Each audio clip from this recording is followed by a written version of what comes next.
Bom, boa tarde a todos. Vamos começar hoje o quarto dia do webinar. Hoje a gente vai ter o Alan Araújo para compartilhar um pouco com a gente das experiências profissionais dele, de carreira, principalmente na fase de implementação do BIM, que é o que ele está trabalhando agora. E lembrando que esse webinar faz parte da disciplina da pós-graduação em Eficiência Energética e Sustentabilidade, que chama Plataforma BIM para Edificações, e ela vem sendo promovida também pelo algoritmo e pelo programa de pós-graduação. Obrigada, Alan, pela presença, pela disponibilidade de sempre contribuir com a gente nos eventos e nas palestras e nas bancas. E vou passar a palavra para você. Fica à vontade para expor o que você quiser e depois a gente abre, ou durante a gente abre, né? Dependendo da sua dinâmica, do que você preferir, a gente abre para discussão, tá bom? Perfeito, muito obrigado, Mayara, muito obrigado a todos os presentes, já conheço a Alberta, estudei com a Alberta, já conheço a Carol, participei de uma banca com ela, Tiago, Camila, Tati, quem mais estiver assistindo depois a aula gravada, sejam muito bem-vindos aí.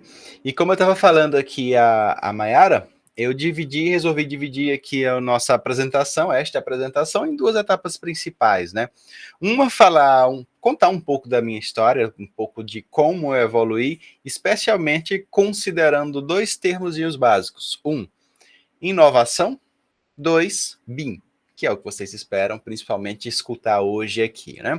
E a segunda parte eu vou falar sobre justamente essa questão de como que é a minha estratégia de implementação de BIM, de Revit, de ferramentas ou do processo dentro dos escritórios hoje, que é o que eu tenho trabalhado nesses últimos 2 anos, pelo menos 2, 3 anos, aqui no escritório. E basicamente, o que eu quero mostrar para vocês aqui, vocês podem me interromper a qualquer momento, podem tirar suas dúvidas aí. E atualmente eu tenho preferido mais esses bate-papos, esses sistemas mesmo de toque, do que tá fazendo uma apresentação mais formal e tá trazendo um PowerPoint, coisa nessa linha. Eu tenho seguido esse caminho, tá? Provavelmente vai sair um pouco do padrão de vocês, o padrão geral, mas eu sou bem assim, eu sou bem disruptivo, digamos assim. O que todo mundo faz, eu penso, o que é que eu posso fazer diferente? O que é que eu posso fazer? Não necessariamente melhor. Não necessariamente melhor. Inclusive, na maioria das vezes, estranho, digamos assim. Porque quando a gente começa a trabalhar com inovação, com coisas, criar coisas que pouca gente faz ou que ninguém faz, as pessoas estranham num primeiro momento. E mesmo em coisas simples, assim, uma apresentação, o que é que seria normal? Eu trazer um PowerPoint e tá passando aqueles slides. E as pessoas vão se estranhar, como é que ela vai fazer uma palestra aqui sem apresentar nenhum slide? Então eu gosto de mudar um pouco assim o sistema, é meu, faz parte de mim isso. E quem quiser compartilhar, trocar ideias a qualquer momento, estaremos aqui sempre abertos. E um pouco da minha história aqui. Bom, para quem não faz ideia de quem eu sou Alan Araújo. Eu sou arquiteto, eu sou mestre também em arquitetura, né? Aqui pela UFPB. E o meu mestrado é justamente trabalhando com processos de projeto em realidade aumentada, utilizando o BIM, inclusive. O BIM ele entra mais como um detalhe do que propriamente o motivo principal da pesquisa. Mas também sou técnico em edificações e eu queria começar daí, de quando eu me tornei técnico em edificações. Toda a minha carreira, toda a minha história, eu estou hoje sou mais novo que a Alberta, eu tô com 22, Alberta... Muito mais, eu sou muito mais nova. Eu tô comparando com a Alberta porque eu estudei com ela ali, a gente entrou no mesmo ano, a gente entrou em arquitetura em 2002, saímos ali em 2007, 2008, ali mais ou menos. Mas eu comecei um pouquinho lá atrás e toda a minha carreira nada foi planejado, o que é ruim também, mas o que é bom também por outro lado, tudo tem os dois lados da moeda, né? Eu entrei em edificações em 98 e o que eu queria fazer naquele momento era durante o ensino médio ainda, então primeiro, segundo, terceiro ano, a gente estudava o ensino médio ao mesmo tempo que fazia o curso técnico na antiga escola técnica, que depois virou Cefet, e que hoje é IF. Aí deve ser IFMS, não é isso? Aqui é o IFPB. E naquele tempo eu não queria, existiam 2 cursos que eu tinha interesse, mas um mais que outro, que eu queria fazer, na verdade, ciências da computação. Mas eu não tive nota autossuficiente para passar. Então, fui jogado para minha segunda escolha, que foi edificações. E foi aí que eu comecei a me envolver com a área da construção civil, né? Eu tinha uma tia que trabalhava, que ela era arquiteta, todo mundo queria fazer assim, todo mundo não tinha nota, aí ficou na Edif. Todo mundo. Foi, fiquei na edificações. E assim, por um lado foi muito bom, por outro também foi muito bom. Por quê? Porque a partir daí eu segui minha carreira inteira baseada nisso, em trabalhar com construção civil. No tempo eu não tinha computador, então eu nunca me envolvi com computador, não me envolvi com computador ainda naquele tempo. Mas terminando ali a edificações, eu comecei arquitetura. E na arquitetura foi excelente essa experiência durante o ensino técnico. Por quê? Porque eu já cheguei em arquitetura sabendo representação gráfica, sabendo mexer no AutoCAD, sabendo muita coisa que o pessoal ali da arquitetura estava super perdido ainda. Estava aprendendo, né, o sistema normal da graduação, e eu já tinha uma excelente noção em cima. Então, por exemplo, para mim, não sei se a Alberta sabe disso, mas a arquitetura sempre foi uma grande férias. Eu nunca precisei, por exemplo, virar à noite. Eu nunca precisei, exceto quando a gente marcava ali de, vamos, porque queríamos. Queria que meus alunos estivessem escutando isso. Mas assim, porque eu já vinha com uma bagagem anterior também, né? Especialmente do AutoCAD, que estava todo mundo aprendendo ainda a fazer os meus projetos rapidinho ali. Eu nunca fui também de enfeitar demais assim o meu projeto. O meu projeto sempre foi muito técnico, então eu não era daquele de fazer desenho bonitinho e uma plantinha ali e tal, aquela coisa muito perfeitinha, como a Alberta fazia, como outros colegas faziam, como a Rafaela, como a Raquel, como aquela galera mais perfeccionista, né? Bruna, Daniela, da nossa turma, Alberta. Então eu era aquela pessoa, fazia meu projeto, terminei, foco no quê? No meu trabalho. Mas vamos chegar lá ainda. Quando eu entrei em arquitetura, eu fiquei bom tempo ainda sem computador, né? Então eu usava muito ainda os computadores dos colegas, da própria faculdade, ali dos laboratórios. Mas eu comecei a, pela primeira vez, me envolver mais com essa ideia do computador. E me envolvendo com a ideia do computador, eu comecei a ligar as minhas 2 paixões, digamos assim, a construção, a arquitetura, isso conta como uma só, e a segunda, que era trabalhar com computador. Então, especialmente ali a partir de metade do curso, eu comecei a me envolver muito com maquete eletrônica. Eu comecei a fazer maquetes eletrônicas no 3D Studio Max. Eu modelava tudo ali no AutoCAD. Não existia Sketch ainda, né? Então era modelagem no AutoCAD 3D, que melhorou muito. No tempo era bem sofrida, mas eu tinha minhas técnicas para facilitar meu processo. E renderizava no 3D Studio Max. Lá em 2005, a gente entrou em 2002 em arquitetura, e na metade do curso, em 2005 ali mais ou menos, eu estava estagiando no escritório de Paulo Macedo aqui em João Pessoa, e foi lá que eu conheci tanto o SketchUp como o Revit. E a princípio a gente aprendeu ali junto mesmo no escritório, o SketchUp e tal. E aí um colega nosso lá, Vladimir, comentou, tem também um tal de, a gente chamava de Revit no tempo.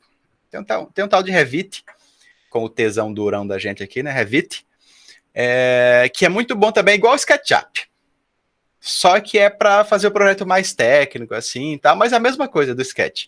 Ninguém sabia mexer, né, não conhecia ninguém que trabalhava com Revit, em João Pessoa 0, no Brasil 0, mas eu resolvi baixar o programa e começar a estudar. E eu sempre fui assim, de colocar a mão na massa. Então, eu tinha uma maquete para fazer, para um arquiteto aqui de João Pessoa, o Expedito Arruda. E eu pensei, vou fazer já isso no Revit, não quero nem saber, vou fazer no Revit, não sei nada, mas vamos fazer, vamos ver no que vai dar. O que é que tinha para aquele tempo? Não existia YouTube, não existia vídeo, não existia muita coisa, né? Então era pelo help do programa, que a propósito é muito bom. Já era muito bom, hoje está muito melhor. Qualquer programa, se você aperta F1, você consegue aprender tudo que dá para fazer nele, seja qual for, dos programas mais simples aos mais complexos, você consegue dominar completamente o programa por aquele help. E foi o que eu fiz lá, e fiz minha primeira maquete, primeira modelagem no Revit. Perceba o termo modelagem, tá? Porque eu vou voltar nesse assunto para diferenciar modelagem, projeto em BIM, modelagem, projeto em Revit e projeto em BIM, essas três coisas. E continuei renderizando no Max naquele tempo. E por muito tempo foi o meu trabalho. Eu comecei, foi uma coisa até interessante de acontecer, que eu comecei a montar meu escritório, comecei a montar meu portfólio de clientes a partir de quando eu era estudante. Então, eu já tinha cliente quando eu me formei, montei meu escritório um pouquinho depois que eu terminei ali, com Daniel Roque, 2007, 2008, assim que ele terminou, a gente montou um escritório e a gente já tinha trabalho suficiente para quê? Para pagar nossas contas de escritório, para ter o nosso salário, que era bem pouquinho, quase nada, mas era o suficiente para a gente ganhar. Eu morava com meus pais ainda, então foi o que me fez juntar dinheiro na vida para comprar meu primeiro escritório, meu primeiro carro e tudo mais. Mas o que é interessante de acontecer, é uma dica que eu dou para todo mundo, não esperem as etapas se concluírem para você começar uma nova. Não, eu quero trabalhar com maquete eletrônica, eu quero trabalhar com BIM, eu quero trabalhar com, sei lá, realidade aumentada, virtual. Não espere o ciclo fechar completamente. Comece a fazer pequenas pesquisas. Não precisa também usar muito tempo da sua vida, porque você tem outros focos, não adianta você desfocar. Mas vocês que estão fazendo o mestrado agora, eu quero começar a fazer projeto em BIM. Não sei se todos estão envolvidos com BIM aqui dentro. Mas eu quero começar a me envolver com BIM. Não espera terminar o mestrado de 2 anos para começar. Assiste um vídeo, instala o Revit, tenta fazer uma coisinha simples ali, instala um Navisworks, tenta fazer uma compatibilização. Às vezes sem muita cobrança pessoal mesmo, sua assim, mas ir iniciando para criar aquele hábito de começar a entender, de mexer um pouquinho todo dia, para quando você ir para a próxima etapa, a anterior já começou. Pelo menos foi assim que funcionou para mim. Imagino que existam experiências diferentes aí por todos os lados, mas foi como funcionou para mim, é como eu repasso que meus alunos, que as pessoas que se envolvam comigo aí façam, porque acabou dando certo para mim. Cada um tem suas pessoas aí que podem se inspirar nessa linha. Mas aí, pouquinho depois, já era o quê? 2010, mais ou menos, eu fui convidado para trabalhar numa empresa, no Magazine Luiza. Trabalhar lá com Luiza, Alberta. E lá a gente começou a construir obras para o Magazine Luiza. 200 obras que o Magazine Luiza tinha no Nordeste. E a gente tinha o objetivo de fazer os projetos e ir construir. Tá? A equipe de arquitetura deveria fazer o layout, a parte visual, a parte de vitrine, a parte do projeto em si, de interiores e tal, das lojas. Mas na primeira oportunidade que eu tive, sem ter nenhuma noção de obra, o engenheiro pediu demissão. Não sei se a Berta conhece o pessoal, mas o engenheiro pediu demissão e eu disse, me joga lá para a obra, deixa que eu me viro lá. Sem saber de nada. Eu sou bem intrometidão assim mesmo. E aí eles gostaram muito da ideia e tal, e aí foi quando eu comecei a acompanhar mesmo as obras, o que foi excelente também, porque não existe fazer BIM sem conhecer um mínimo de obra. Por quê? O que é BIM? Building Information Modeling. Então, modelagem, ok, a gente sabe fazer um projeto e modelar. Mas e uma modelagem baseada na construção, na building? Ok, você sabe fazer uma modelagem de um projeto, de um 2D. Muita gente usa o Revit como um CAD, como um software CAD. Mas aí, fazer um projeto pensando na construção e não no desenho, precisa se entender que eu acho que hoje é a maior dificuldade de quem começa a procurar a se envolver com o BIM, com softwares BIM, é entender de obra, porque todo mundo está acostumado, especialmente os arquitetos, não sei se algum de vocês é engenheiro também, mas os arquitetos estão acostumados a quê?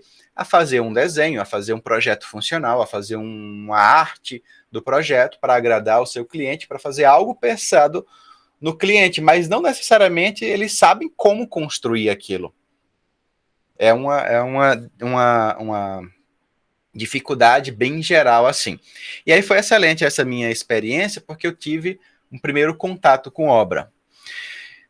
2014, um pouquinho antes disso, surgiu uma oportunidade com um sócio, com uma pessoa aqui próxima nossa, que disse: Alan, larga o Magazine Luiza, vamos focar em BIM. No tempo do Magazine Luiza, eu voltei a trabalhar com AutoCAD. A propósito, de 2005, quando eu conheci o CAD, até hoje, eu não fiz mais nada, não tenho mais AutoCAD instalado no meu computador, nem SketchUp, porque nunca precisamos mais disso, nem no escritório, nem para mim, nem para nada. Por acaso, o Magazine Luiza não topou comprar o Revit, então tive que usar o CAD lá nos projetos. Até tentei implementar lá dentro, tal, o pessoal gostou, mas exigia um investimento pesado, não era só para mim, eram, sei lá, contando com a equipe de Franca, uns 40 funcionários, aí era um valor que exigia um planejamento maior também. E eu ganhava bem lá no Magazine Luiza. Ganhar bem hoje em dia é o que, por lei, diz que é o mínimo, né? Que é o piso. O que é um piso? É ganhar 9 salários mínimos ali. Quase, 8,5. No tempo eram 5 mil reais, isso em 2012. Hoje deve estar uns 8, 9 mil reais. Isso é o piso, é quanto eu ganhava lá no tempo, era excelente. Ganhar 5 mil reais naquele tempo já é ganhar mais que 99% da população mundial, digamos assim. E eu larguei completamente essa ideia aí para ganhar, sabe quanto na empresa nova que eu resolvi montar aí junto com Ricelli, Arnaldo e colegas? Isso, Mayara, zero. Por quê? Porque eu vi mais uma vez uma oportunidade. Assim como eu enxerguei a oportunidade de, beleza, vamos começar a nos envolver com maquete eletrônica, ninguém faz isso, existe mercado, vamos trabalhar com isso. Vi a oportunidade no Revit, opa, olha só como é fácil trabalhar com Revit comparando com o CAD. Vamos trabalhar com Revit. Vi aí nesse chamado de Ricelli, que era o líder lá do grupo, em montar esse escritório. Nesses 2 anos que eu fiquei no Magazine Luiza, eu vi que o Revit e o BIM explodiram. Aconteceu alguma coisa que eu não faço ideia o que foi o tempo que eu fiquei um pouco distante, que o Brasil explodiu para falar disso. Tanto é que hoje você vai perguntar para 10 pessoas, umas 7 ou 6, 7 vão dizer, comecei a ver sobre Revit, sobre BIM em 2012, 2013, 2014. Pode olhar que houve um boom misterioso ali, não sei o que aconteceu, alguma falha aí na Matrix que deu isso. Mas a gente montou ali naquele momento a primeira empresa do Brasil a trabalhar com BIM, com todas as disciplinas integradas. Então era elétrico, era hidrossanitário, era estrutura, era planejamento, orçamento, arquitetura, interiores, levar aquilo para a construção. Então a gente fazia o serviço completo, desde os primeiros estudos de viabilidade até a entrega da obra para o cliente. E aquilo encantava muito o nosso cliente, que não fazia ideia o que era BIM. BIM? Ah, não. Mas quanto é sem BIM? Mas não, brinca. Beleza, gostei e tal, mas quanto é que fica mais barato aí se fizer sem BIM? Nossa proposta era fazer tudo em BIM, se a gente fazer todos os projetos. Mas acontecia muito de chegar um projeto de arquitetura já pronto, ou de estrutura já pronto, e a gente complementava os demais e a gente modelava sempre em BIM. Então erramos muito, por quê? Foi um aprendizado gigantesco, porque a gente via que não era tão simples fazer BIM como a gente gostaria de fazer. Às vezes o cliente pedia somente um orçamento em BIM. Só que para fazer o orçamento em BIM teria que modelar tudo. E naquele tempo não existia tanta opção, tanto plugin, tanta coisa para facilitar, tanto template bom aí no mercado. Então a gente tinha que fazer tudo. Então o orçamento que dava para fazer em uma semana, normalmente, a gente às vezes levava um mês. Só que a gente cobrava do jeito um pouco mais caro, a gente cobrava bem, a gente cobrava caro, assim, comparado com o mercado. Mas não compensava, por exemplo, o trabalho de um mês. A gente gastava mais do que cobrava. Então a gente pagava para trabalhar. E aí a gente foi otimizando os processos, a gente foi melhorando, e eu sempre gostei muito de automatizar, de otimizar o máximo possível das coisas. E com o tempo isso melhorou. Mas aí em 2014 chegou um momento, foi bem quando começou a complicar muito a ideia do Minha Casa Minha Vida. E a gente começou a demorar demais para receber valores dos clientes, porque eles esperavam uma edição da caixa, e a caixa demorava, o que era para pagar hoje pagava só daqui a 6 meses, daqui a um ano, e algumas construtoras começaram a falir, a gente tinha muito cliente grande, prédios grandes, Minha Casa Minha Vida também, de 5 mil unidades, eram projetos maiores que a gente se envolvia, não era exatamente casa ou cliente pessoa física, eram geralmente pessoas jurídicas, construtoras que contratavam a gente. Explodiu a empresa, explodiu no sentido de a gente chegou a ter 40 funcionários lá dentro do bloco, trabalhando com BIM, 100% Revit, 100% obra, 100% BIM, mas a gente começou a ter muito prejuízo. E a gente chegou num momento que disse, olha, ou a gente fecha a empresa agora, ou o prejuízo vai ser grande. Então, digamos que a gente faliu nossa primeira empresa. A gente saiu com um prejuízozinho aí de 200 conto de imposto para pagar, que dividimos aí pelos 6 sócios, mas foi um aprendizado gigante. Eu costumo dizer que foi o seguinte, eram 6 sócios, então ficou mais ou menos uns 40 mil de dívida para cada um, que eu acho que foi uma das melhores coisas que eu fiz. Digamos que foi o melhor curso de BIM da vida, de obra, de administração de negócio que eu fiz na vida, e paguei apenas 40 mil reais por ele. Muitas vezes a gente faz uma graduação que paga 50, 70 mil reais. Eu paguei 40 mil num excelente curso de BIM, de vida real, de negócio. E aí cada um seguiu o seu rumo. E aí o meu rumo foi começar a me envolver com treinamentos. E aí comecei, vou até pular um pouco essa parte, porque eu quero entrar na parte da implementação. Comecei a fazer treinamento, palestra aí pelo Brasil todo, que foi quando o meu nome explodiu aí pelo Brasil no sentido de Revit, de BIM e tal, que foi mais uma excelente oportunidade que surgiu, e as oportunidades que vão surgindo a gente não pode deixar passar, tem que pegar, porque passou já era. E qual foi a primeira oportunidade que aconteceu? Um aluno meu que baixou um template meu, que eu já distribuía gratuitamente, disse, eu baixei seu template aqui, vai ter um evento aqui em Montes Claros, Minas Gerais, quer vir fazer uma palestra aqui sobre BIM, sobre Revit? Opa, vou. Então, já tinha feito várias aqui em João Pessoa, mas foi minha primeira assim fora, em Minas. Aí de Minas me chamaram em Santa Catarina, lá no interior também, lá em Caçador. Aí de Caçador também fui no Mato Grosso. Mato Grosso do Sul nunca palestrei por aí presencialmente, não. Já dei aula bastante. Mas aí pronto. Foi quando minha carreira aí subiu, né? Aí eu comecei a me envolver com o digital, comecei a fazer uns eventos online. Não sei se alguém conhece o Combim. É um evento online de BIM que a gente fez. A gente teve mais de 50 mil inscritos aí pelo Brasil todo, 140 eu fiz palestras. esse aí. Tiago fez, inclusive, Sim. esse daí. E aí foi bem um negócio bem inovador para aquele tempo também, né? Porque ninguém falava de BIM. E aí teve muita palestra legal e a coisa começou a crescer.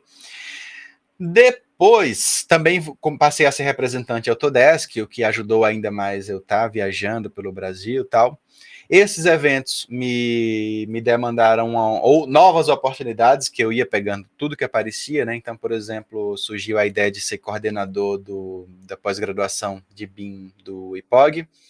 E aí, nessa pós-graduação, a gente já tem o quê? Quase 100 turmas aí pelo Brasil. Cada turma dessa com 40 a 70 e poucos alunos. Então, você multiplica aí, já tem uns 3 mil alunos aí presenciais aí pelo Brasil. E aí tô nessa. Todos os centros maiores e capitais eu já conheci. No Brasil só falta conhecer o Acre ainda, como eu costumo dizer. Porque não tem unidade do IPOG lá, nem nunca ninguém me chamou para fazer treinamento de Revit exclusivamente lá. Mas quero ir ainda para zerar o Brasil nesse sentido. E aí, paralelamente a essas aulas, esses treinamentos, muitas empresas começaram a me procurar sobre fazer implementação diretamente dentro das empresas. E o que é que acontece? Fiz muitas turmas aí pelo Brasil. Eu não tenho nem noção de quantas, mas eu acho que se aproxima aí de talvez 500 turmas, talvez mais, provavelmente mais. Turmas diferentes, né? Turmas de graduação, turmas de pós-graduação, turmas de todo tipo aí, profissionais, estudantes. E eu comecei a perceber o seguinte, muito aluno chegava até mim e dizia, Alan, eu fiz um curso tal, mas eu comecei, estava entendendo, mas eu não continuei. Não dei conta, não sei de nada mais.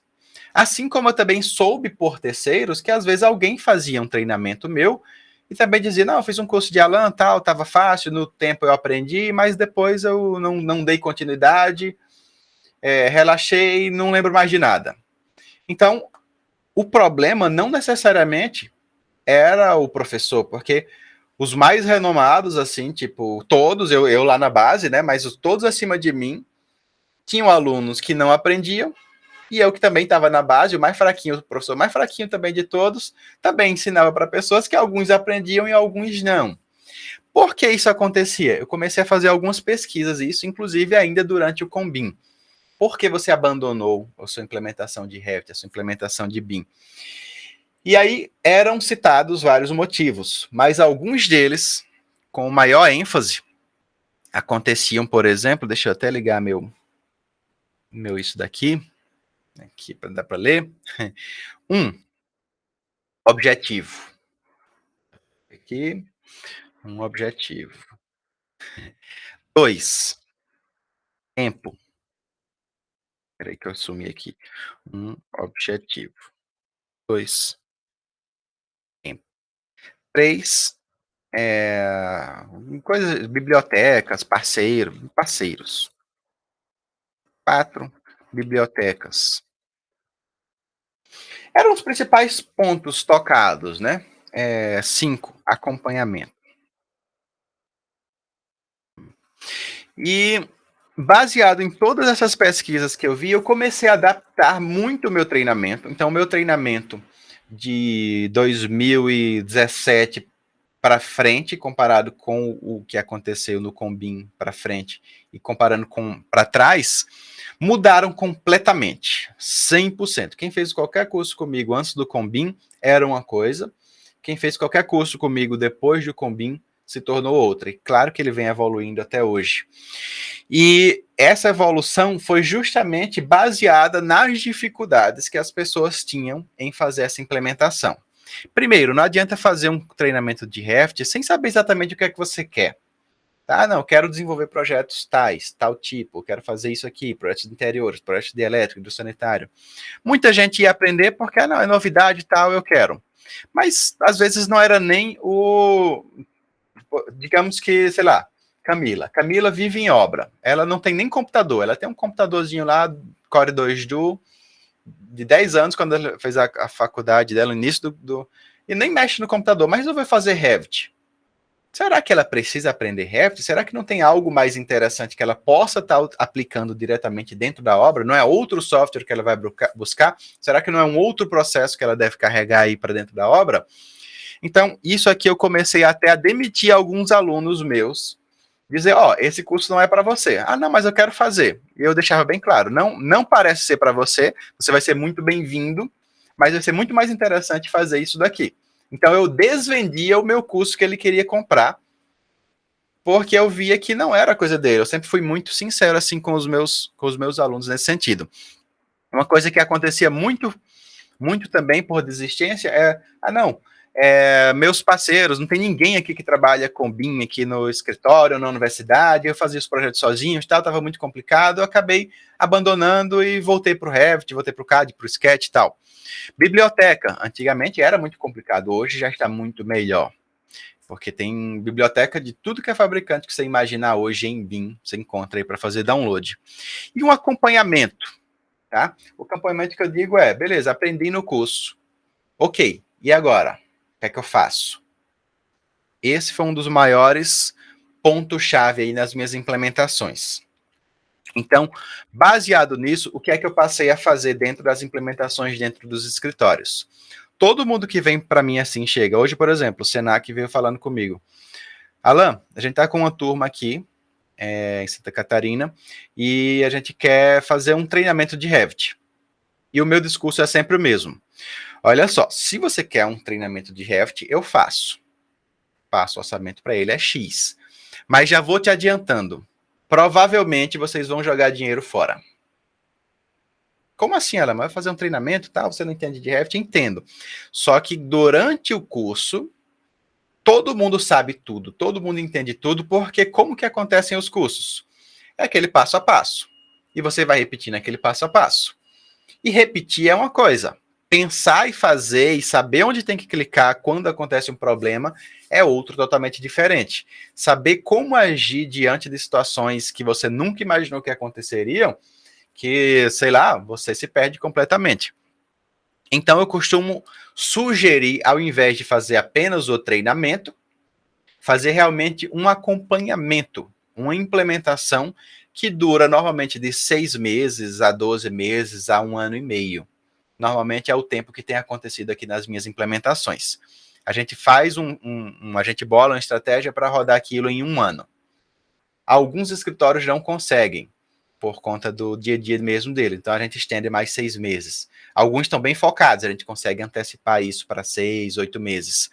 Mas como que funcionam essas implementações que até então 100% de taxa de acerto, tipo, os escritórios que contrataram a gente nesse sentido, tem 100% de implementação nas costas. Alguns demoraram mais, alguns menos, mas tem conseguido fazer. Primeiro, a gente não simplesmente começa. Vamos começar pelo treinamento. Não. Eu vou até vir para outra tela aqui, ó. Deixa eu vir aqui. Cadê?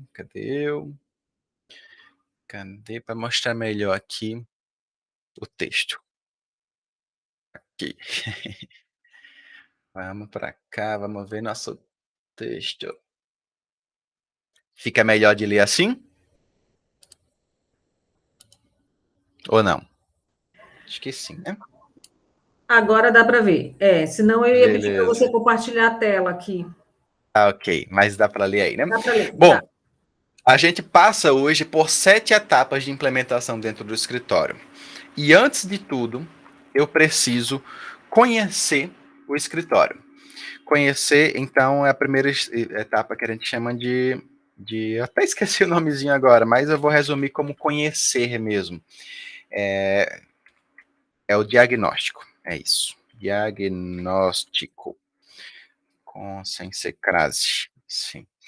É o diagnóstico da empresa. O que é que envolve esse diagnóstico? A gente entende, não a fundo, mas de uma maneira mais geral, porque até aí é só um risco do meu escritório, que eu estou fazendo análise inicial junto deles.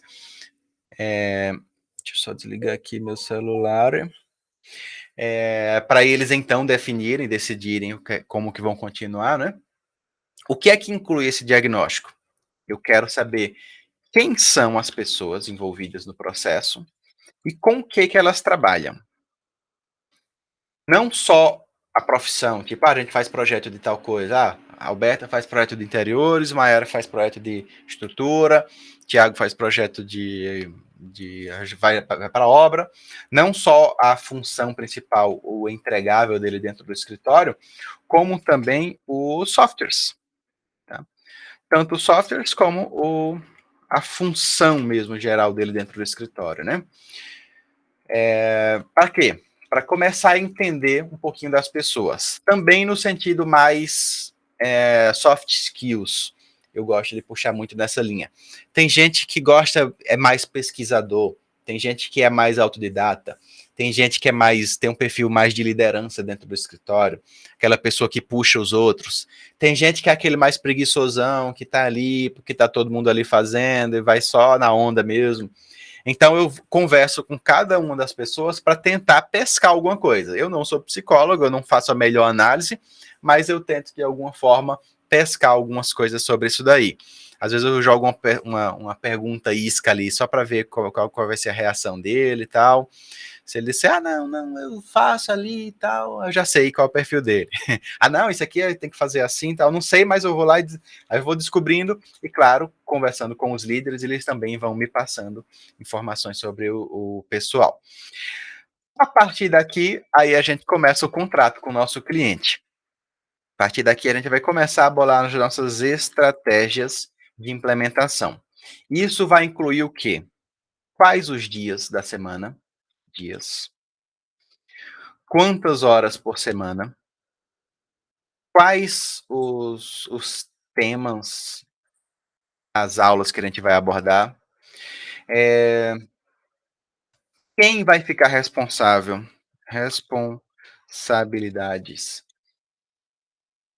por várias etapas, por exemplo, quem vai ficar alimentando o Trello, quem vai ficar pesquisando, quem vai fazer, quando eu precisar de arquivo, quem que me manda, quando precisar pesquisar alguma coisa, quem vai atrás disso, quando precisar fazer um 2D, ou uma maquete, ou um 3D, quem vai ficar responsável. Então a gente já faz um primeiro estudo, que é comum que a gente altere ele durante o processo todo, mas a gente faz a primeiro estudo inicial.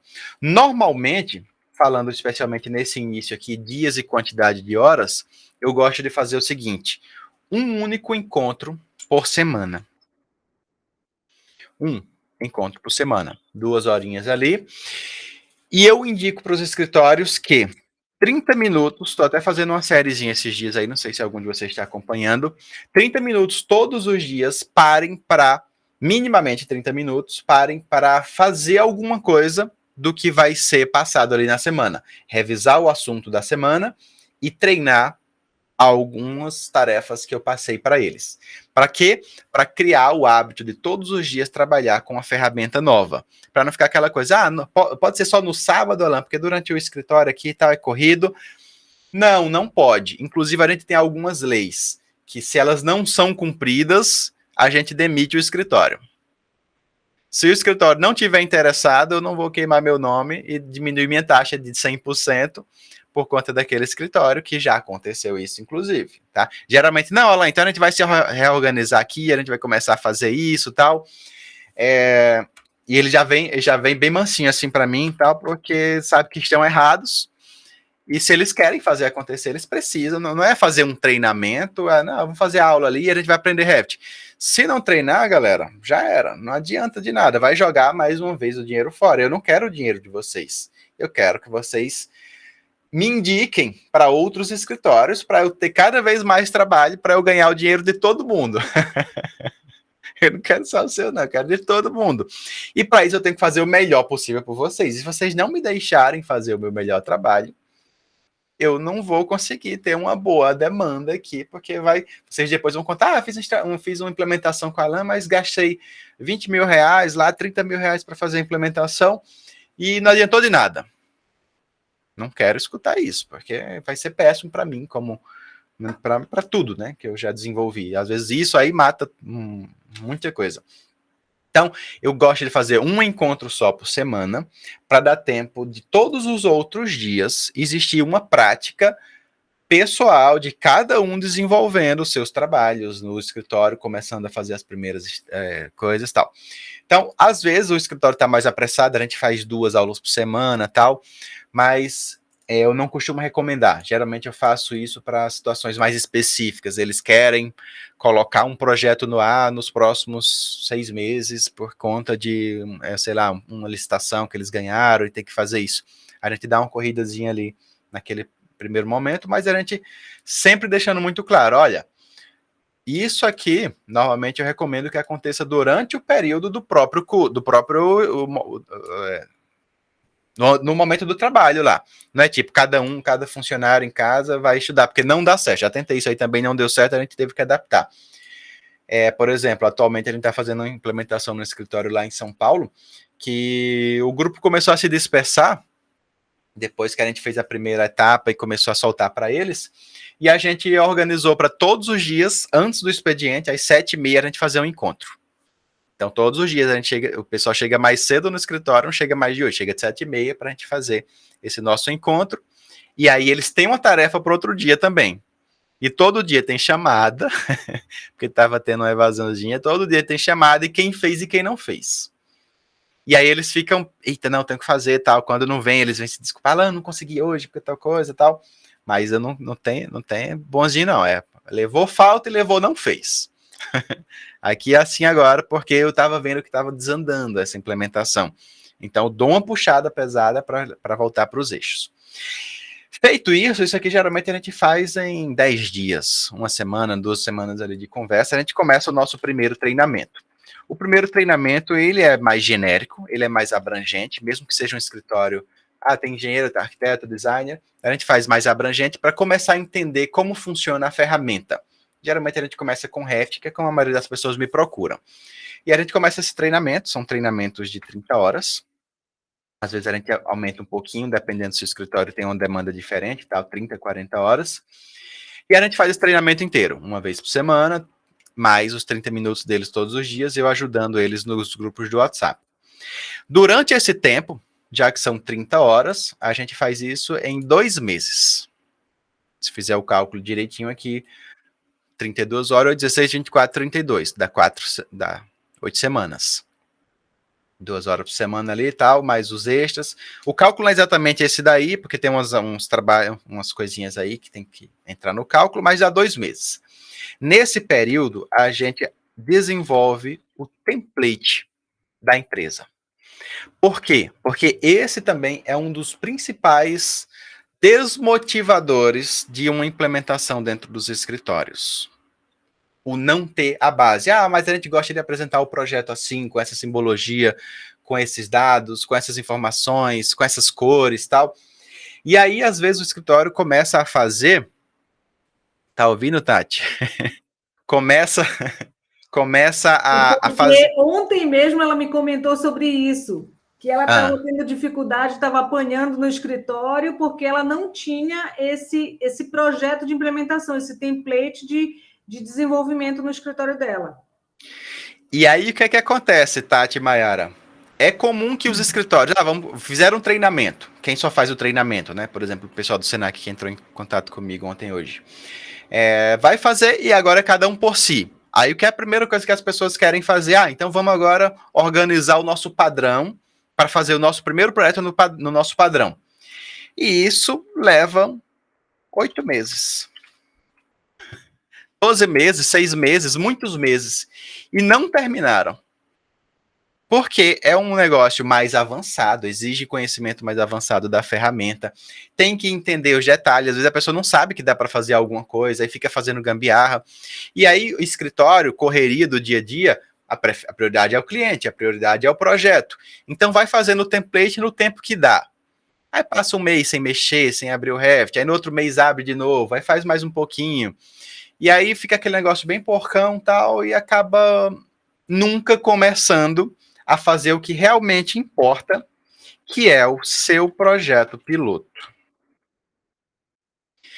Que é a 5ª etapa do nosso processo de implementação, que a gente passa justamente por vamos acompanhar você no primeiro desenvolvimento do projeto. A gente tem o template dele desenvolvido, tá? E a gente vai fazer esse primeiro projeto com esse template desenvolvido. Durante o desenvolvimento deste projeto, acontece uma coisa que até não sei se algum de vocês assistiu minha live ontem, que eu falei sobre. É uma série que eu estou fazendo, como personalizar o seu template e o seu projeto. Vão ser 30 dias, 30 minutos por dia. Comecei ontem. Hoje, daqui a pouco, às 8 vai ter. Quem quiser participar, sejam bem-vindos. Passa pela etapa de, o que é que eu disse? O que é que é a série? É personalizar o template, configurar o template. Só que eu digo para eles, ponto 1, não façam um template. O primeiro ponto da minha série de como personalizar o template é não façam um template. Ué, Alan, como assim? Por quê? Porque é o seguinte, galera, vocês não vão parar para fazer um template. É uma pergunta bem comum que fazem para mim. Ela, como é que eu faço o meu template? Eu digo o seguinte, não façam um template, façam o seu projeto. Qual é o seu projeto? Não, essa casinha aqui, essa residência, esse prédio aqui. Geralmente eu recomendo que seja um projeto não muito complicado, esse primeiro projeto piloto, tá? Que eu vou acompanhando eles, dando faz isso aqui, durante hoje aqui, a quarta-feira a gente se encontra de novo, geralmente a gente faz 2 ou 3 encontros por semana durante esse projeto piloto, e aí eu corrijo o que eles fizeram e passo essa estratégia do que eles vão fazer na sequência, e nesse tempo eu estou tirando dúvidas pelo WhatsApp, mas basicamente o meu acompanhamento é esse. E o que é que vai acontecer? Quando eles chegarem no projeto, eles vão sentir várias necessidades. Por exemplo, não, essa simbologia vai mudar. Não, a gente usa muito essa janela, esse modelo de janela. A gente não usa tabela assim, Alan, como você fez no template, apesar que a gente usava no CAD, mas a gente prefere fazer assim por conta de tal. Esses materiais a gente usa muito. Então, as necessidades vão surgindo durante o projeto. E aí, mas eles surgiram aos poucos. Não surgiram sem necessidades para fazer um template inteiro que vai levar 8 meses. durante aquele projeto, surgiram 7 necessidades novas, 10 necessidades novas, que eles mataram apenas as 10. Não foram 100, 200, foram 10. Foi muito mais leve.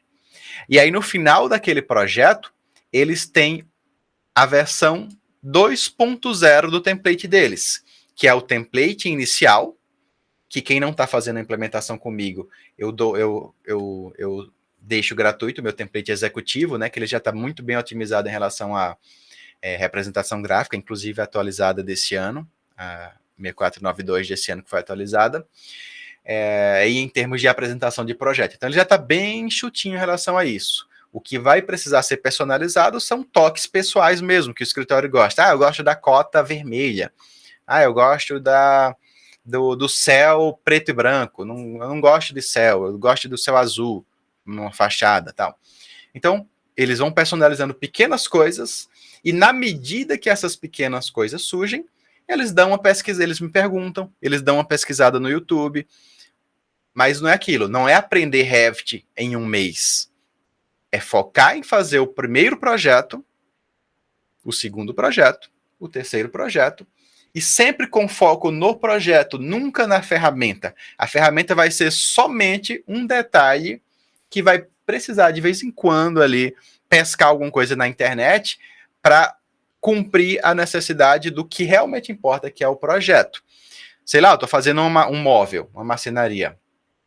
Eu precisei de uma furadeira, de uma parafusadeira, vou lá, pego a parafusadeira. Geralmente eu preciso no começo, então já coloco aqui. Mas será que eu vou precisar daquele revestimento ali, a fita em todos os móveis? Será que eu vou precisar de um tico-tico? Será que eu vou precisar de aquilo, daquilo outro, de uma coisa para abrir a porta ou não?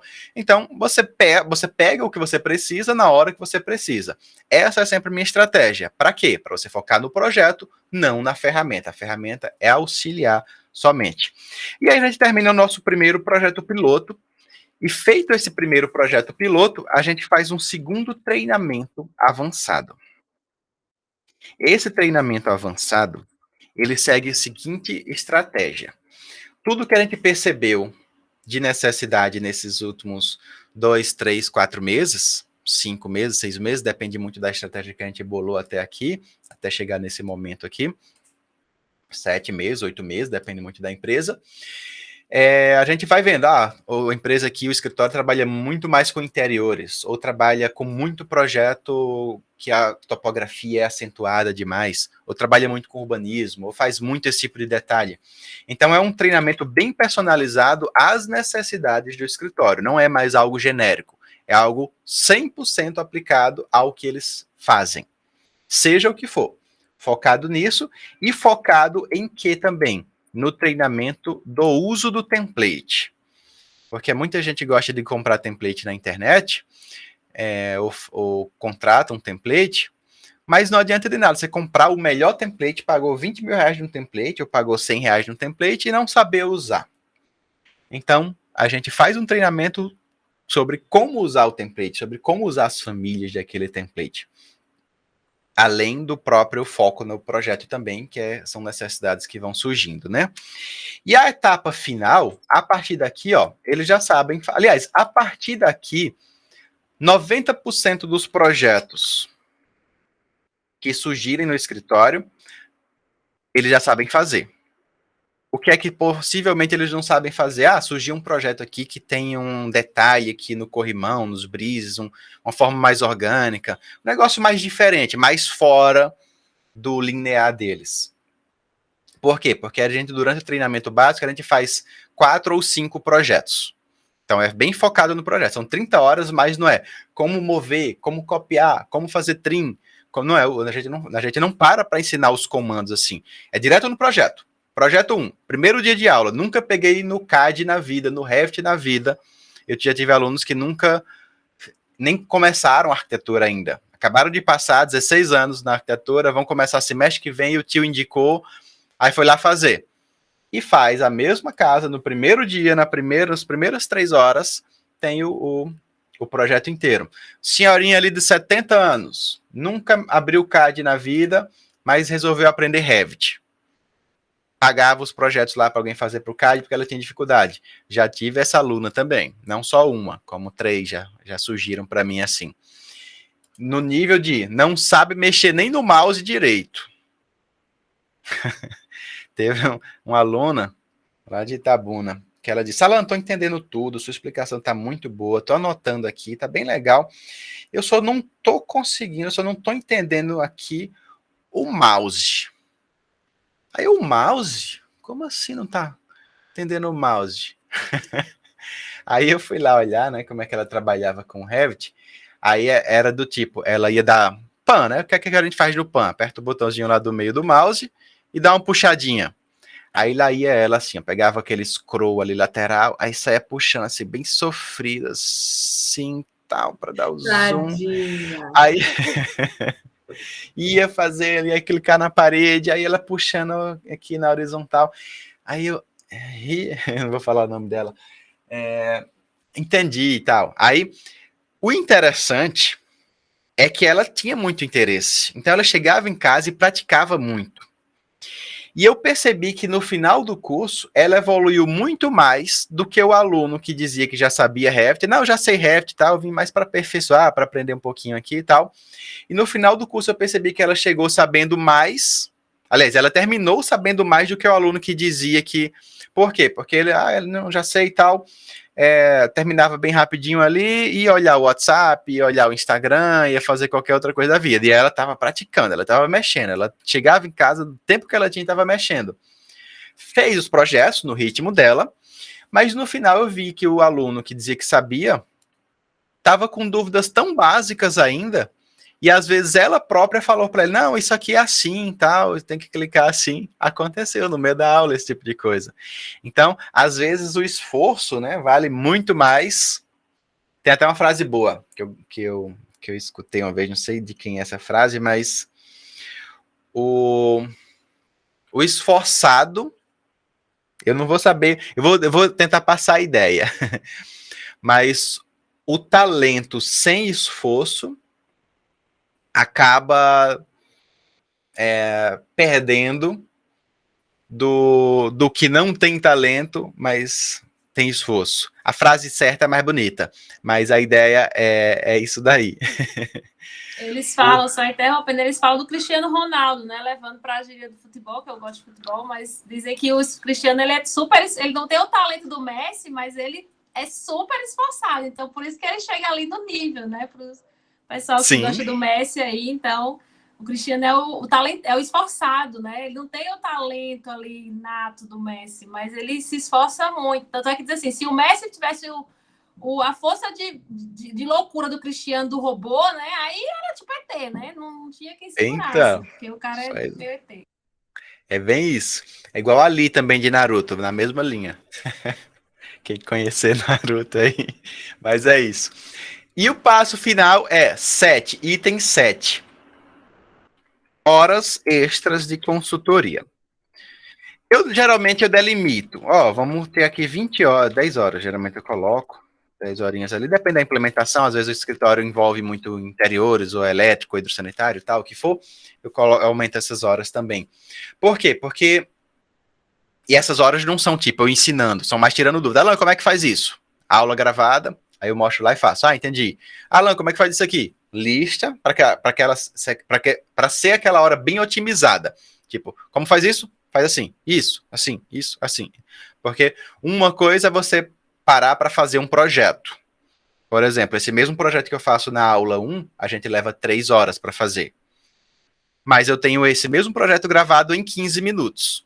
Eu até gravei uma live esses dias, fazendo esse projeto em 15 minutos, em 13 minutos. Então, uma coisa é fazer rapidamente assim, e você pode consultar e ver o vídeo como quiser, né?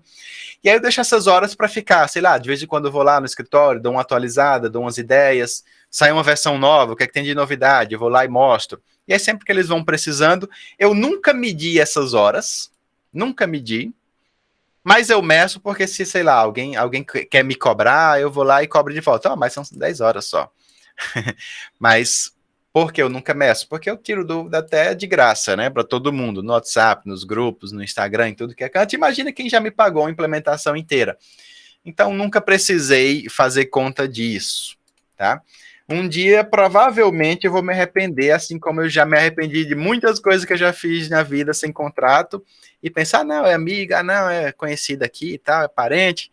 Aí quando vê, tá lá o sofrimento. Contrato para tudo, galera. Não façam como isso aqui, não. Conta essas 10 horas. Quando terminarem as 10 horas, você diz, ó, nosso pacote de 10 horas terminou, mas eu vou continuar tirando dúvidas suas, sempre que você precisar.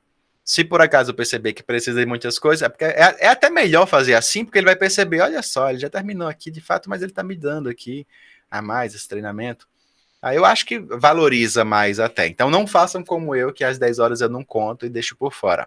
Tudo tem que estar bonitinho, no contrato, tudo acertadinho, tá? Já tive muito problema, por exemplo, para fazer modelagem em BIM, que na minha cabeça eu ia entregar algo, e na cabeça do cliente ele queria o LOD 1000, e para mim era o suficiente o 300, e ele queria o 1000. E agora, quem tá certo? Ele que achou que era assim ou eu que achei que era assim? Cadê o contrato? Não, o contrato não fala. E agora? Sobra para quem? Para quem tá prestando serviço, né? Sempre. Ou não, às vezes sobra para o cliente também, mas nunca é bom sobrar para o cliente, né? Melhor que você assuma um erro ali que foi seu, né, de não ter explicado o suficiente, porque o cliente é leigo, o cliente não sabe o que é LOD, não sabe em que nível ele precisa, ele não sabe o que é que ele precisa levar para a obra, orçamento, planejamento. Então você que tem que estar atualizando ele e, claro, cobrar de acordo se ele quiser o LOD 1000. Não é o mesmo preço de fazer uma modelagem para o projeto legal ou para um projeto executivo. Tá? E a propósito, a gente não usa mais LOD nos nossos contratos, tá? A gente realmente discrimina item por item, e a gente diz o que é que a gente precisa em termos de modelagem e em termos de informação para cada um daqueles itens. Aquele BEP vai montadinho para o cliente, ele tem acesso ao que ele vai receber, e é esse hoje o que a gente coloca no nosso contrato. Não é LOD 300, LOD 350, porque é muito Até porque isso varia subjetivo. muito, né? Sim. Varia muito, dependendo da referência, os lotes eles são muito variáveis, assim, enquanto um diz que é 100, outro diz que é, sei lá, 150, 200, então varia muito, realmente. Exato, já tive empresa, por exemplo, que a gente estava fazendo uma implementação, empresa começou a se envolver com esquadria e obras em PVC. Aliás, esquadrias não, é obras em PVC. É tipo uma forma de PVC para encher de concreto e tal. Eram módulos que se encaixavam e ficavam na obra, não retirava como a parede de concreto, não. E o que é que eles queriam? Eles queriam até, por exemplo, o furo. Quanto de volume o furo vai precisar para aquela parede? Por quê? Porque aqueles milímetros cúbicos ali, 0,1 de milímetro cúbico que caía no chão, no final ele dizia, ó, isso aqui, ó, a gente foi lá visitar a fábrica deles, fica branco, tudo branco aqui, de tanto resíduo que vai caindo, que a gente vai cortando, vai furando e tal. No final a gente pega isso aqui tudinho, junta tudo e recicla. E a gente quer ter noção de quantas toneladas por ano de material reciclado a gente vai ter para construir essas outras peças de PVC. Eles não reutilizavam na parede, que era estrutural, mas eles queriam reutilizar numa telha, em outro elemento assim que não precisava da mesma química, da mesma resistência, da mesma tudo. Então eles queriam ter essa noção. Ou seja, eles queriam também ter todo um controle de manutenção da obra. Então, para a parede, eles queriam, para o módulo dele, o melhor modelagem, a melhor informação possível, no máximo de nível que pudesse. Se era 1000, se era 2000, se era 500 para manutenção predial, não importava. Ele queria a modelagem daquele jeito, com aquelas informações. Por outro lado, ele dizia, ó, agora estrutura, piso, janela, você pode fazer só um retângulo e colocar a janela lá no lugar. É o que eu preciso, a dimensão da janela, que esteja de acordo com o meu módulo. Pode ser só uma moldura. LODzão 100, tá? 200, se você quiser considerar assim. O pisão básico, estrutura básica, não precisa... Enfim, era tudo que ele queria. Então, enquanto ele queria algumas coisas muito avançadas, a parede, o perfil dele especificamente, outras para ele tanto fazia, era mais representativo, porque ele só entrava na obra depois dessas coisas prontas. Ou as coisas prontas só entravam na obra dele depois que ele saía também. Então, foi assim que a gente seguiu essa implementação. E existem outros vários exemplos aí. Costumo falar muito nas aulas, nas lives, mas o nosso tempo já estourou aqui. Então, pessoal, É este o nosso procedimento de implementação que fazemos dentro do escritório, tá? Em resumo, é ele. Tem tido um acerto bem legal, mas porque eu pego no pé mesmo. Eu acho que muitas vezes já começou a desandar, vários já desandaram completamente, mas a gente fez nossa parte e hoje eles estão com aconteceu também de a gente fazer todo o processo tal, mas a equipe mudou, as coisas se bagunçaram no caminho, mas a gente acabou perdendo o contato e tal, mas hoje eles usam o Revit 100% também, mesmo os que desandaram um pouquinho. E vou só fazer um último convite para vocês aqui, ó. alan.araújo.revit. Mandem um alô para mim lá no Instagram. E lá no Instagram vai ter o link da live que vai acontecer agora às 20 horas, daqui a 40 minutos, que vai ser sobre personalização. Hoje, especificamente, vai ser sobre como montar o seu próprio carimbo no seu template, que é uma das primeiras coisas que todo mundo precisa montar quando não contratam, né? Eu contratei a Alan para fazer meu template, o carimbo já vai bonitinho. Mas como a maioria das pessoas não me contratam, do universo inteiro, 0,0000001 me contrata, então o resto tem que saber fazer o próprio. Então eu estou ensinando aqui na live de hoje, no Revit. E é isso, pessoal. Muitíssimo obrigado por tudo. Se alguém tiver alguma dúvida, fica à vontade. Só não vou poder me estender demais, mas está valendo aqui. Beleza, Alan, obrigada. Obrigada pela apresentação, pelo compartilhamento. Bom, vou começar só te perguntando uma coisa que surgiu, na verdade, na discussão de ontem, na palestra de ontem, que eu queria saber qual que é a sua maior atuação, né? Ontem a gente estava discutindo um pouco desse perfil desses escritórios que implementam o BIM, né? Dessas construtoras que implementam o BIM. Qual que é o maior perfil que você tem? São grandes escritórios, são grandes construtoras, são pequenos, de pequeno porte, de médio porte? Qual que tem sido essa maior procura para a implementação do BIM? Vamos lá. No meu escritório lá de 2014, o meu cliente principal era a construtora grande. Construtora que estava fazendo pelo menos um edifício ali de seus 10, 15 pavimentos ou milhares de unidades Minha Casa Minha Vida. Esse foi o último momento que eu tive vivência, digamos assim, com o projeto. Quando eu comecei a trabalhar, focar mais minha vida no treinamento em si, aí, ó, deixa eu até mostrar, acabei sem mostrar, Mayara. Eu sou um danado. Cadê vocês aqui? Deixa eu só achar vocês aqui de novo que eu perdi. Meet. Cadê você, Meet? Achei. Estão vendo aí a minha tela, né? Não sei se dá para ver, tá do outro lado ali. Então, deixa eu vir para cá. Deixa eu vir para o meio. Pronto, aqui são até alguns projetos que a gente fez. A maioria desses aqui ainda foi da minha primeira etapa da carreira, né? Que era o que? Era trabalhar essencialmente com maquete eletrônica. Então, o meu foco lá no começo eram alunos de arquitetura querendo fazer maquete eletrônica. Então, para isso, eu apenas precisava fazer Revit. Revit pensando em modelagem, Revit como um CAD. Eu só comecei a trabalhar com BIM em 2012. Então, a maioria desses trabalhos aqui foram apenas maquetes eletrônicas, Revit, cruzão. 2012, cliente, construtora. Depois disso, meu cliente passou a ficar bem genérico mesmo. Alunos, profissionais, querendo aprender Revit.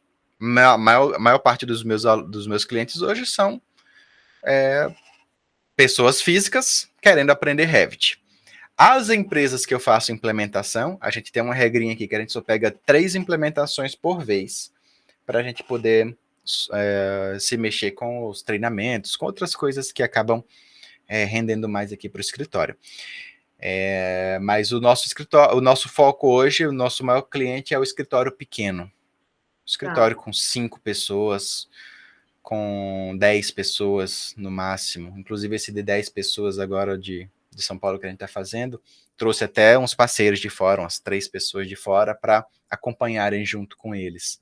Então, todos os escritórios que a gente fez, tirando o pessoal ali do Senac, uma empresa ali em Recife, que eles estão trabalhando agora, é da rede Senac, a rede S. Sim. Eles fazem projetos para a rede S, os projetos todos, não para o Brasil todo, mas para várias cidades aí. A gente fez uma primeira implementação lá. Então, acho que foi o maiorzinho que teve, porque é multinacional. Mas tirando isso, são escritórios pequenos. Beleza. E o que é que acontece? Inclusive, ele vem do aluno que me conhece, ou da pós-graduação, ou das minhas aulas de Revit. Alan, tal, aprendi Revit com você, tal. Eu acho que 100% das minhas implementações nasceram de ex-alunos meus de Revit. Ó, fiz aqui Revit com você, tal, queria levar isso aí lá para o escritório, para a gente começar a fazer com todo mundo lá. Legal. Pessoal, perguntas, dúvidas? Pode falar, Carol. Conta, Carol. Já vai. Não, várias coisas que você falou assim, me chamou a atenção, né?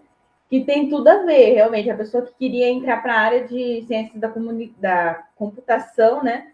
Mexer hoje com o BIM, porque a gente fala muito dos problemas de colaboração, da comunicação dentro do BIM, mas algo que agora está bastante crescente é a parte que envolve o tratamento da informação mesmo, no ponto de integração, que a gente até fala bastante de interoperabilidade. Eu conversei com alguns engenheiros que na faculdade tem aula de programação, em linguagem, né? Linguagens mais simples de programação, para ter um pouco de contato com lógica de programação. Na arquitetura, às vezes, depende muito, né? Tem faculdade que às vezes mostra um pouco de programação visual, né? Que é outra coisa. Você fala isso para um programador, ele fica, o que é isso? Né? É um jogo? Eles acham meio esquisito. Mas é bastante legal, tem tudo a ver, né? Você falou, talvez aí a gente vai ter que começar a redirecionar, né? A forma como a gente tem se habilitado para trabalhar com projetos, né? Focado mais na parte de informação. Você falou bastante coisas interessantes, né? Assim, o que me chama a atenção, né? Que eu aproveito para mim, não esperar os ciclos fecharem, né? Eu acho que você trabalha com implementação, muitas empresas querem que feche o ciclo todo para começar a fazer alguma coisa, sendo que cada dia você tem que estar ali começando a fazer algo diferente, mesmo que seja de passinho em passinho, você já vai melhorando a condição para chegar mais próximo do seu objetivo, né? Parece que é pouco, mas é meia hora por dia que já vai fazer uma grande diferença durante poucas semanas, né? E a dimensão, né, do que você tem feito, que a implementação, se você for olhar, existe a teoria de difusão da inovação. E nessa teoria, a parte de implementação é a quarta fase, né? Tem toda a parte que a pessoa primeiro se conscientiza do que existe algo diferente que pode ser feito, se aquilo é viável ou não, se existe a intenção. Depois vai estudar se é possível e você chega até essa parte das suas horas adicionais no final, né? A etapa 7, eu chamo de confirmação, que na verdade nunca acaba, né? Você sempre está ali melhorando. O que você falou sobre não usar mais o LOD, né? Nos contratos, acho que já cheguei a ver alguma coisa sua falando, né? Que a pessoa quer usar o maior LOD possível, né? Mas não foca tanto no tipo de uso do modelo, né? O que a gente vai usar esse modelo. Então, tem bastante coisa fantástica que você falou, que eu fui anotando aqui, achei maravilhoso, né? E quanto ao que eu gostaria de perguntar, né? Se você falou, né, dessas suas horas a mais extras de consultoria, né? Se você já tem pensado, né, em desenvolver algum produto voltado, tipo, para mais... na internet que tem, né? Assine o pacote prêmio, alguma coisa nesse sentido de orientação para pós, né? Fazer um complemento dessas horas que você indicou, que já disponibiliza no contrato normal. Muito obrigada. Valeu, Carol. Você tocou em vários assuntos interessantes aqui, ó. Deixa eu responder essa sua pergunta principal por último. LOD. Uma coisa que eu gosto muito de focar aqui nos projetos, nas minhas aulas e em tudo mais, é que O I é muito mais importante do que o M, tá? Se você puder substituir tudo por informação, você está fazendo um excelente modelo em BIM para sua obra, para o seu orçamento, para o seu planejamento. Eu preciso modelar telha por telha, eu preciso modelar parede por parede, eu preciso modelar cada quadradinho do meu piso ou do meu piso tátil. Você vai ter que ter um computador da NASA para fazer isso. Você vai ter que ter tempo de Jesus Cristo, né? Que é 1000 dias é um dia dos deuses aí, de Deus, o que for, porque não vai dar tempo de fazer tudo que você quer. E assim, muitas vezes, simplesmente informar, você gera todos os dados que você precisa para o seu modelo sem precisar nada disso, tá? Ponto importante. É só até porque tem as diferenças, né? LOI, LOD, minúsculo, maiúsculo, aquele monte de coisa lá que especifica melhor tudo isso. Segundo, a maioria das minhas implementações são implementações mais ferramentais mesmo, tá? São mais implementações, às vezes de Revit, às vezes de Navisworks, às vezes de Map, às vezes às vezes até TQS, AutoQI. Então, o meu foco é sempre mais ferramental do que propriamente BIM. Então, eu ainda não cheguei para uma empresa para mostrar todo o processo de como pensar um BEP, de como pensar um BIP, de como montar um livro de estilos. É o tipo de coisa que eu assumo e entrego ou para o meu cliente que está fazendo a modelagem comigo, que às vezes a gente pega esse tipo de coisa também, ou que está fazendo a implementação comigo. Então, é uma coisa que eu já entrego pronto para eles. Eles não passam por esse processo para eles fazerem. A minha proposta é eu fazer e entregar pronto para eles, tá? O que seria diferente? Implementação BIM ou implementação ferramental. São duas coisas bem distintas também, né? Meu foco ainda é mais a ferramental e eu entrego o que eu preciso lá. E aí vamos para a sua pergunta que eu já esqueci. Não, eu vou... Não, diz só uma palavra que eu pego. Não, era sobre fazer o pacote premium. O pacote premium. Assinantes premium. Existe uma coisa no marketing digital que fala de funil de vendas. Então, hoje eu trabalho com o seguinte, eu entrego produtos gratuitos, as pessoas recebem esses produtos gratuitos e eu ofereço, tem esse mini curso aqui para você, R$47. A galera vai lá e compra. 47, beleza, compra, é um pizza. Beleza, vou fazer seu curso. Vai lá e compra. Comprou o curso completo, existe um VIP. Dentro desse VIP, existe além do curso completo, todo gravado, existe um acompanhamento das pessoas fazendo os projetos. Não exatamente, eu não vou sentar com você e fazer o seu projeto, né? Mas lá dentro existem o pessoal da minha equipe, tal, que está tirando dúvidas.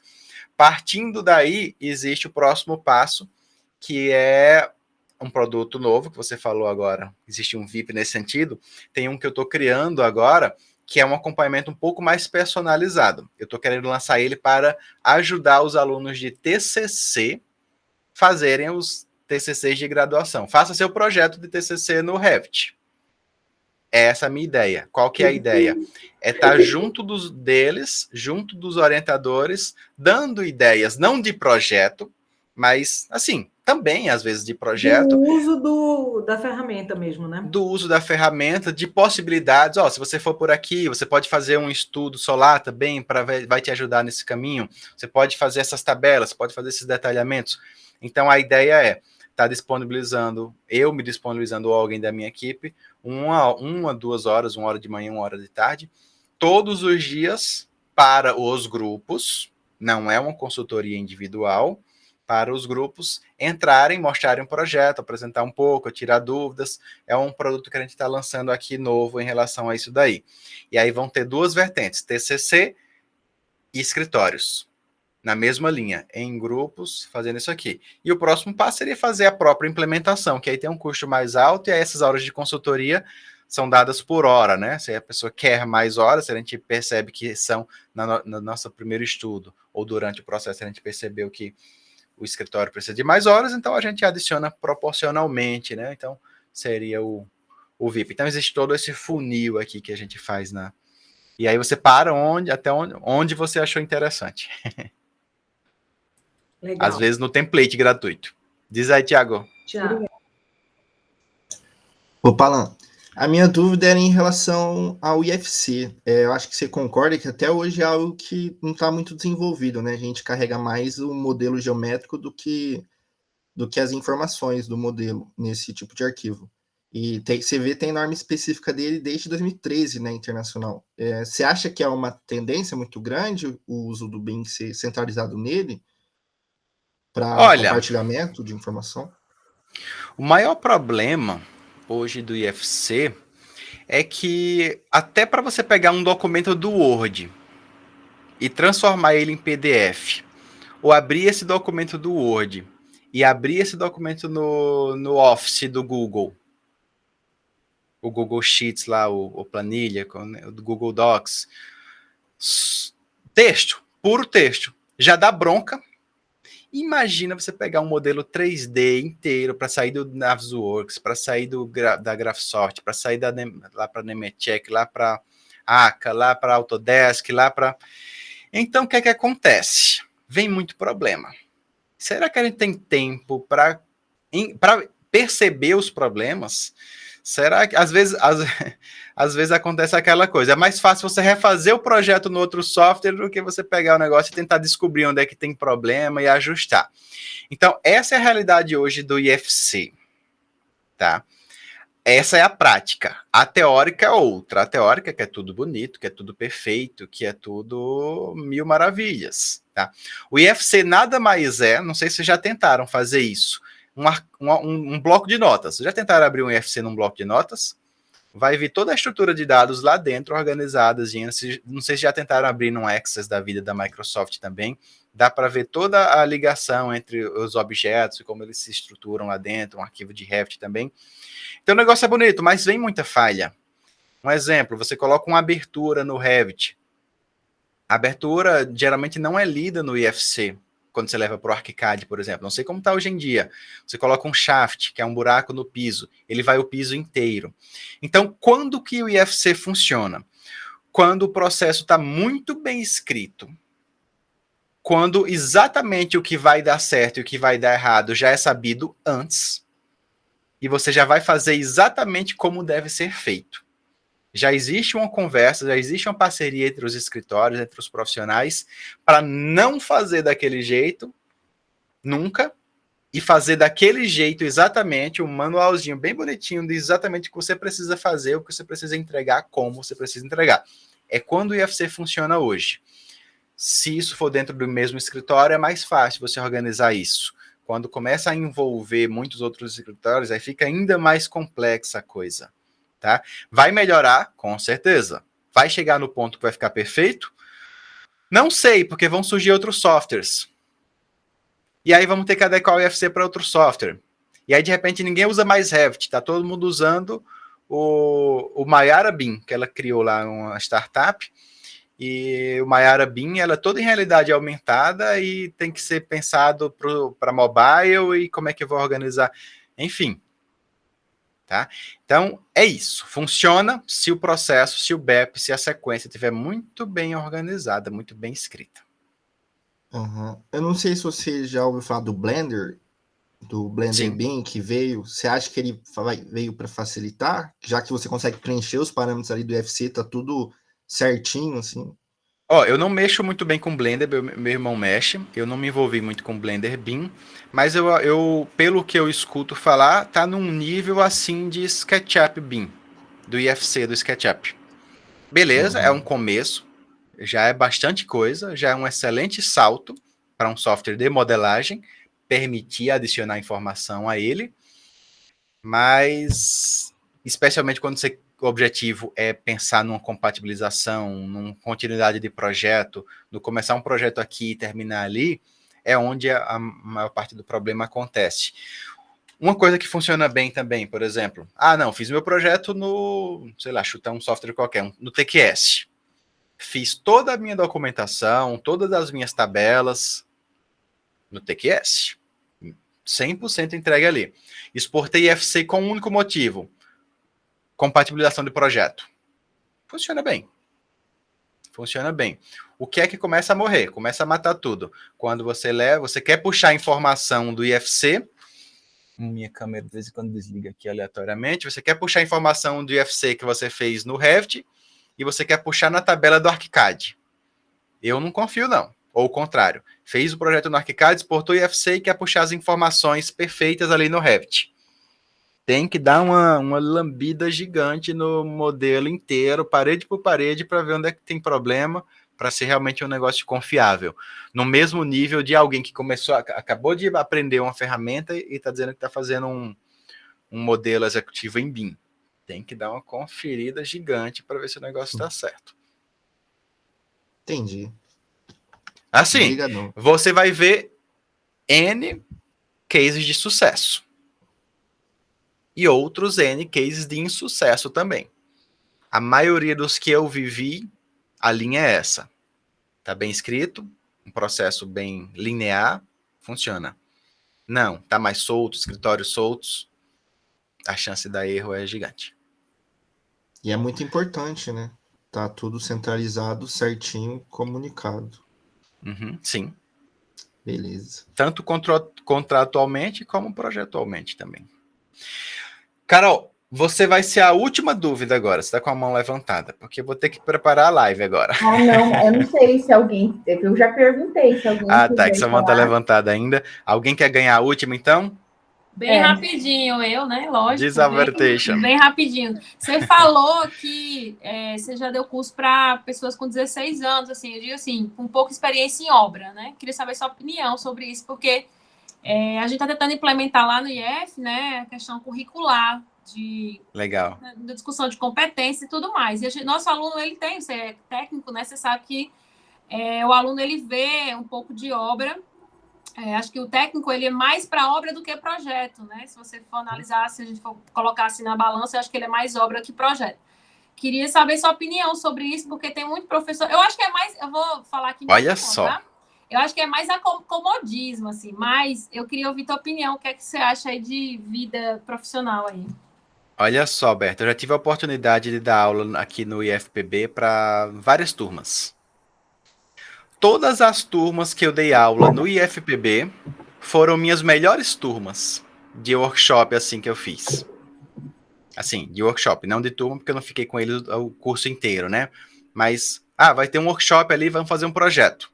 Uma aula que normalmente eu levo 3, 4 horas para um grupo normal, que tem arquiteto, que tem engenheiro, que tem gente mais velha, gente mais nova, a gente leva 3, 4 horas. E todas essas turmas, o pessoal ficava esperando a novidade para fazer em 2 horinhas ali, ou menos, eu estava terminando já o exercício com eles. E eles terminavam, ficavam perguntando, ficavam curiosos, querendo saber, empolgados, querendo aprender e tal. Claro, existe uma coisa aí também que é o tal da ignorância no sentido de não saber, não conhecer as necessidades da vida, né? Então, o aluno, quando ele está mais cru, ele foca em apenas o que está acontecendo ali. Ele não está considerando outras 10 variáveis. Que, às vezes, o arquiteto de 10 anos de formado, eu estou fazendo a aula, ele começa a se distrair com um problema que aconteceu na obra. Eita, lá, não entendi, não. Tá voando já, pensando num problema dele ali da vida. E o aluno ali, mais novinho ali, só tem 2 problemas. Um quer fazer o curso dele ali, o outro é chegar em casa para jogar videogame. Sei lá, para ir procurar a namorada. Dormir. Hoje eu vou dormir mais cedo. Então, a maioria deles não trabalha e tal. Muitos trabalham, mas eles têm menos problemas na cabeça, menos coisas para se preocupar. Então, acaba que eu acho que é mais fácil manter o foco. Foco na ferramenta, que é o que está acontecendo naquele momento. Tá?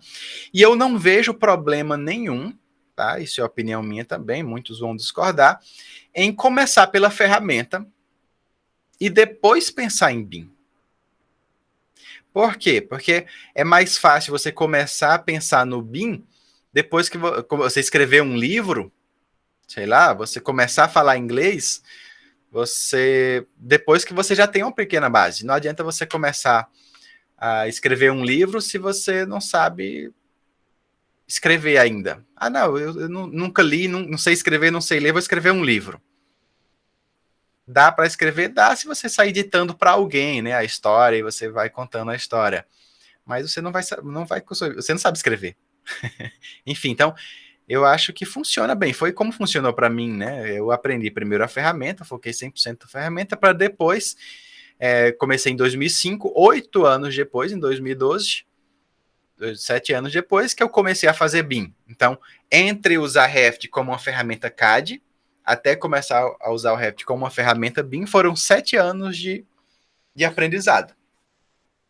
E aí eu não tive problema em mexer com o BIM, porque eu já tinha alguma experiência em obra, foi pouca, mas também tinha bastante parceiro, bastante engenheiro perto de mim também, para tirar minhas dúvidas quando eu precisava.